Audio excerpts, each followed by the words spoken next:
Assalamualaikum warahmatullahi wabarakatuh. Nama saya Malia Septiani, kelas 10 IPS 3, nomor absen 4. Saya akan menjelaskan beberapa daur biogeokimia. Pertama, daur nitrogen. Pengertian dari siklus atau daur nitrogen merupakan sebuah proses konversi senyawa yang memiliki kandungan gas nitrogen untuk diubah dalam bentuk kimiawi lainnya beraneka ragam. Proses perubahan tersebut dapat secara non-biologis maupun secara biologis. Secara khusus, siklus atau daur nitrogen ini sangat diperlukan dalam ekologi. Sebab adanya nitrogen di dalam ekologi sangat mempengaruhi ekosistem kunci dalam setiap tingkatan, termasuk produsen primer serta dekomposisi. Proses siklus nitrogen. 1. Fiksasi nitrogen. Suatu kejadian alam yang melibatkan komponen biotik dan abiotik yang mengubah nitrogen menjadi amonia disebut dengan proses fiksasi nitrogen. Diazotrof merupakan suatu mikroorganisme yang berperan dalam proses fiksasi nitrogen. Mikroorganisme tersebut mempunyai enzim yang bisa menyatukan hidrogen dengan nitrogen yang disebut dengan enzim nitrogenase. 2. Asimilasi. Melalui absorpsi akar, tanaman akan memperoleh nitrogen dari tanah dalam bentuk ion amonium maupun ion nitrat. Sedangkan untuk hewan akan memperoleh nitrogen dari makanannya yaitu tanaman. Melalui rambut akar, ion nitrat atau amonium akan diserap tumbuhan dari dalam tanah. Tanaman yang mempunyai hubungan mutualistik dengan mikroorganisme rhizobia maka dapat melakukan asimilasi dalam bentuk ion amonium secara langsung. Organisme heterotrof, jamur, serta hewan memperoleh nitrogen dalam bentuk nukleotida, asam amino, serta organik kecil. 3. Amonifikasi. Bakteri beserta jamur memiliki peran penting untuk mengubah nitrogen organik yang terdapat pada tumbuhan yang sudah mati menjadi amonium. Sedangkan amonifikasi merupakan suatu proses terbentuknya amonium dengan bantuan bakteri yang berada di dalam tanah. 4. Nitrifikasi. Bakteri yang terdapat di dalam tanah memiliki peran penting dalam proses nitrifikasi. Dalam hal ini terdapat amonium yang sudah dikonversi menjadi nitrat. Tahap utama dari proses nitrifikasi adalah adanya bakteri nitrifikasi yang dapat mengoksidasi amonium dan mengubahnya menjadi nitrit. Sedangkan untuk proses oksidasi nitrit menjadi nitrat dibantu oleh bakteri nitrobakter. Proses tersebut sangatlah penting karena nitrit adalah suatu racun bagi kehidupan tanaman. 5. Denitrifikasi. Suatu proses reduksi nitrat menjadi suatu gas nitrogen kembali sehingga siklus nitrogen dapat diselesaikan adalah proses dari denitrifikasi. Bakteri Clostridium dan bakteri Pseudomonas merupakan jenis bakteri yang membantu dalam proses denitrifikasi. Selama proses respirasi, kedua bakteri tersebut menggunakan nitrat sebagai akseptornya. 2. Siklus hidrologi atau daur air. Pengertian siklus air. Siklus air adalah sirkulasi air yang menggambarkan pergerakan molekul air dari atmosfer ke bumi dan sebaliknya, yang tidak pernah berhenti sehingga membentuk rangkaian melingkar perjalanan molekul air di bumi yang disebut siklus. Proses siklus air. 1. Evaporasi. Proses di mana air yang ada di laut, rawa, sungai, dan lainnya menguap karena adanya pemanasan dari sinar matahari. Dalam hal ini, air diubah menjadi uap air atau gas sehingga bisa naik ke atmosfer. 2. Transpirasi. Proses ini serupa dengan evaporasi. Hanya saja proses penguapan ini terjadi pada jaringan makhluk hidup seperti tumbuh-tumbuhan. 3. Kondensasi. Proses di mana berubahnya uap air di atmosfer menjadi partikel es yang sangat kecil di suhu yang rendah. Partikel es tersebut saling mendekat satu sama lain sehingga akan menggumpal sebagai awan. 4. Presipitasi. Ketika terlalu banyak air yang terkondensasi, maka tetesan air di awan akan menjadi besar dan berat untuk menahan di udara. sehingga jatuh sebagai hujan, salju, atau hujan es. 5. Infiltrasi. Singkatnya adalah proses meresapnya air ke dalam tanah. Infiltrasi jadi salah satu faktor dalam siklus air yang memainkan peranan penting dalam mendistribusikan air hujan, sehingga sangat terpengaruh terhadap limpasan permukaan, banjir, erosi, ketersediaan air untuk tanaman, air bawah tanah, dan ketersediaan air untuk irigasi di musim kemarau. Infiltrasi secara umum dipengaruhi oleh berbagai sifat tanah dan vegetasi. 3. Daur fosfor. Pengertian daur fosfor. Daur fosfor adalah proses perubahan fosfat dari yang semula fosfat anorganik menjadi fosfat organik, kemudian kembali menjadi fosfat anorganik secara kesinambungan dan tanpa jeda. Proses daur fosfor. 1. Pelapukan batuan.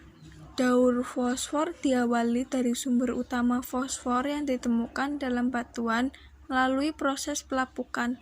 Pelapukan tersebut secara alami dipengaruhi oleh faktor cuaca, hujan, dan erosi sehingga mengakibatkan fosfor berpindah ke tanah. Ketika batuan yang mengandung fosfor terkena air hujan, maka akan melepaskan ion fosfat dan mineral lainnya. 2. Penyerapan oleh tanaman dan hewan. Fosfat yang telah terkandung dalam tanah akan dimanfaatkan oleh tumbuhan, jamur, dan mikroorganisme sekitarnya. Sedangkan pada hewan herbivora dan manusia akan menyerap fosfor yang terkandung pada tanaman ketika mengonsumsinya. Pada hewan karnivora, fosfor akan diperoleh ketika hewan tersebut memangsa hewan herbivora. 3. Dekomposisi. Berikutnya, fosfor akan kembali ke alam atau lingkungan melalui proses penguraian atau dekomposisi. Fosfat yang telah masuk dalam tanaman atau hewan akan diurai oleh dekomposer ketika tanaman atau hewan tersebut mati, sehingga fosfat organik akan kembali ke tanah atau air. 4. Proses daur fosfat dilanjutkan oleh peran bakteri dalam tanah yang akan memecah bahan organik menjadi bentuk fosfat yang dapat diserap tanaman. Proses ini disebut mineralisasi. 5. Fosfor yang terkandung dalam air akan terus berjalan siklusnya hingga menjadi sedimen dan menuju ke lautan. 4. Daur sulfur atau belerang. Pengertian daur sulfur atau belerang.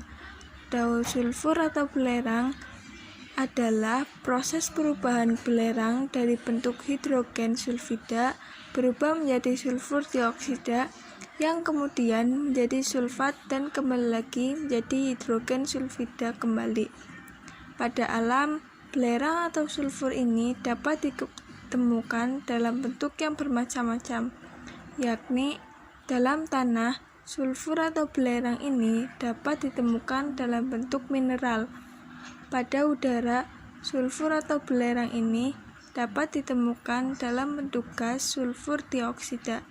Dan dalam tubuh organisme sulfur atau belerang ini dapat ditemukan dalam bentuk sebagai penyusun protein. Proses terjadinya siklus sulfur atau daur belerang. Sumber air panas yang mempunyai kandungan belerang, aktivitas gunung api, dan dari hasil pegunungan suatu bahan bakar fosil ikut berperan dalam pelepasan sulfur dalam bentuk gas SO2 ke atmosfer.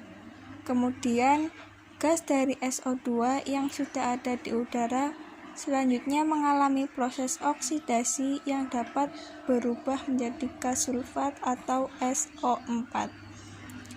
Terjadinya pembusukan dari berbagai bahan organik yang melibatkan peran mikroorganisme juga dapat menghasilkan belerang yang dapat masuk ke dalam tanah, seperti H2S ataupun yang terbang ke atmosfer dalam bentuk gas. Beberapa mikroorganisme yang bisa merubah bentuk protein yang berasal dari bahan organik menjadi senyawa H2S dalam proses pembusukan seperti Escherichia sp, Neurospora sp, Proteus sp, serta Aspergillus sp. Sedangkan mikroorganisme seperti Vibrio desulfuricans, Desulfovibrio, serta Aerobacter merupakan organisme pengurai yang dapat mengubah bahan organik seperti karbohidrat menjadi H2 serta senyawa-senyawa yang lain. Di dalam atmosfer terdapat gas H2S yang dapat mengalami fase oksidasi sehingga berubah menjadi SO4 atau gas sulfat. Selanjutnya, gas ini bersama air hujan atau dalam fase presipitasi akan kembali ke permukaan bumi. Apabila di udara terdapat kandungan gas sulfat yang kadarnya cukup tinggi sehingga dapat mengakibatkan masalah untuk lingkungan, sebab dapat mengakibatkan terjadinya hujan asam, yang mana hujan asam ini adalah suatu bentuk dampak buruk dari terjadinya polusi udara serta polusi air. Unsur tunggal seperti sulfur dihasilkan dari gas H2S yang mengalami fase reduksi di dalam tanah. Unsur tunggal tersebut selanjutnya akan memasuki suatu fase oksidasi, yang mana terjadinya hal tersebut dibantu oleh bakteri Thiobacillus thiooxidans serta Thiobacillus denitrificans menjadi SO4. 5. Siklus karbon. Pengertian siklus karbon. Siklus karbon adalah proses pergerakan karbon dari satu area ke area lainnya. Pada kondisi atmosfer, karbon terikat dalam bentuk senyawa karbon dioksida. Karbon dioksida adalah senyawa yang berbentuk cair ketika berada di bawah tekanan 5,1 atom, namun akan berbentuk padat ketika berada di bawah suhu minus 78 derajat Celcius. Karbon dapat terbentuk akibat dua hal berikut ini, yaitu sumber karbon dari organisme dan sumber karbon dari alam.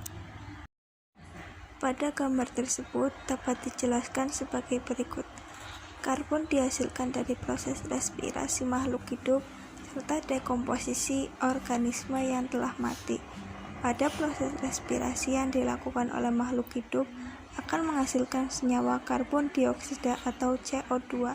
Karbon dioksida atau CO2 akan dimanfaatkan oleh tumbuhan untuk proses fotosintesis, sehingga menghasilkan amilum dan oksigen atau O2. Oksigen yang dihasilkan oleh tumbuhan nantinya akan kembali ke makhluk hidup untuk proses respirasi. Begitu seterusnya, hingga pada saat tumbuhan dan makhluk hidup pasti akan mengalami pembusukan atau dekomposisi di dalam tanah. Nantinya dekomposisi yang telah tertimbun oleh tanah akan menjadi bahan bakar fosil yang dimanfaatkan sebagai bahan bakar minyak. Ketika bahan bakar minyak ini digunakan akan menghasilkan senyawa CO2 kembali. Sekian yang bisa saya sampaikan. Apabila ada kesalahan, saya mohon maaf yang sebesar-besarnya. Wassalamualaikum warahmatullahi wabarakatuh.